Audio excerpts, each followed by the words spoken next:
So mga tol, alam po ng karamihan na umakyat na po itong si Junto Nakatani sa 122 pounds sa Super Bantamweight Division at binakante na po ang hawak po niya na titulo mga tol ng WBO at WBC Bantamweight belt. Bukod dyan ay paglabanan po nila ni Takuma Inoue versus Tenshin Nasukawa ngayong buwan ng November 24 ang WBC belt na binitawan po ni Junto Nakatani.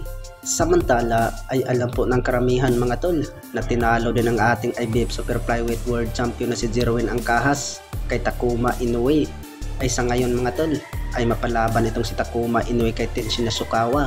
Sa hindi po nakakaalam mga tol, ito po yung pinapaiyak po ni Floyd Mayweather dahil ay may experience na itong si Tenshin Nasukawa mga tol dahil po sa laban nila ni Floyd Mayweather Jr.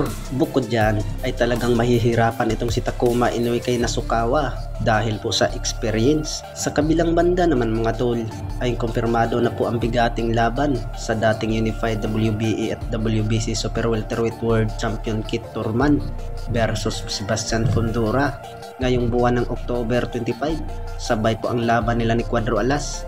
Bukod dyan ay nakita po natin sa face-off po nila ni Thurman versus Fundora mga tol ay nakikita po natin na napakatangkad nito ni Fundora.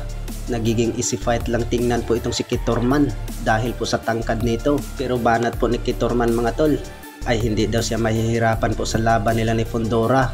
Gagamitin daw niya ng game plan ng magandang plano para po pabagsakin niya itong si Fundora. Samantala ay dagdag pang ang ni Kit Thurman mga tol ay gagayahin daw niya itong si Fundora nung naglaban sila ni Brock Jarvis kung saan lang niya dinurog ng walang kahirap-hirap dahil ay may pangarap itong si Kit Thurman mga tol na magiging world champion ulit.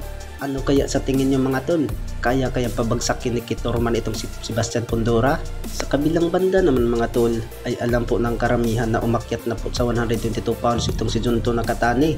Ang ibig sabihin pala yan dyan mga tol ay gustong labanan ni Nakatani itong si Naoya Inoue sa Super Bantamweight Division at nakaplano na pala yan dyan mga tol na paglabanan itong si Junto Nakatani at Naoya Inoue ngayong susunod na taon 2026. Bukod dyan ay banat po ng karamihan mga tol na si Junto Nakatani lang daw ang makakatalo kay Naoya Inoue dahil ay may lakas daw itong si Junto Nakatani at matalino daw ang galawan nito. Samantala ay dagdag pa po ng karamihan mga tol ay matangkad daw itong si Junto Nakatani kay Naoya Inoue. Kahit may lakas daw itong si Naoya Inoue ay maliit naman daw itong si Naoya Inoue kay Junto Nakatani at mahaba daw ang galamay nito ni Junto Nakatani mga tol. Hindi daw maabot itong mga suntok ni Naoya Inoue. Kaya daw i-outbox ni Junto Nakatani itong si Naoya Inoue at maraming nagsasabi mga tol na knockout daw ang sasapitin ni Naoya Inoue kay Junto Nakatani.